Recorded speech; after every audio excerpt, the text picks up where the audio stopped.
turn a boring plain wall into something arty.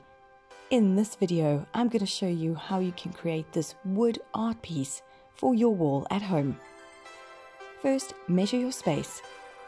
I decided how wide I want the art piece, and I definitely wanted the entire length of the wall. So I'm transferring those measurements to my pieces of pine wood. And cutting with a jigsaw, you can use a circular saw or a handsaw. The first step in this project is I'm creating a frame. Because we have masonry walls in South Africa, I don't want to put every horizontal decorative piece of wood drilling into the wall. That is just not going to work.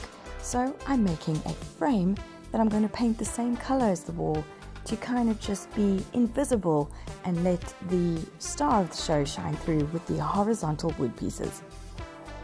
Makes sense because once this frame is secured to the wall using wall plugs, I can then use wood screws to screw in the rest of the wood pieces. I'm allowing that to dry before I turn my attention to the horizontal wood pieces. If you're like me and you have a lot of offcut wood, this is a great project to make use of those offcuts that are all different various sizes. So basically, I'm sorting out my offcuts as well as cutting some new wood and making sure they vary from lengths of 150 millimeters right up to 1 meter. Making sure that the edges are square and then sanding them down and preparing them for the stain. Then once all my wood pieces are prepared, I can start the assembly. And basically I'm working from the bottom up, using wood screws to attach them to the frame that's already on the wall, and basically using a level and a spacer, which is one of the wood pieces, to make sure everything is equal and in unison. But my placement is rather random and how I feel it would look the best.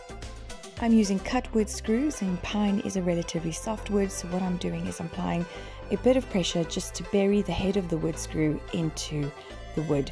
Once it's all secure, I'm using a wood filler to cover those holes and then tidy up those holes and really cover them with some wood stain. Next, I decided it would be fun to have some floating shelves in this art piece, and I created some using some scrap wood and stained them the same color and placed them and slotted them in the width that was available. Placed some light decorative items on it, and this is such an eye-catching piece of art to do on your wall. 3D, natural and decorative. Try this DIY at home for yourself.